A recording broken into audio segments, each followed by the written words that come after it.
போன வீடியோலயே சொல்லியிருந்தேன் இல்லைங்க, விதை போட்டு பாவக்காய் எல்லாமே முளைச்சிருந்தது. அது நான் உங்களோட ஷேர் பண்றேன் அப்படின்னு சொல்லிட்டு.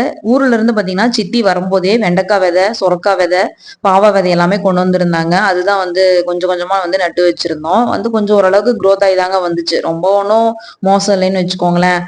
கொத்தவரங்காய் விதை போட்டோங்க. உண்மையாவே ஒரு 4, 5 செடி தான் போட்டிருந்தோம். அவ்ளோ குரோத் சூப்பரா இருந்தது. ஒரு 4, 5 டைம் குழம்புக்கு யூஸ் பண்ணோம்.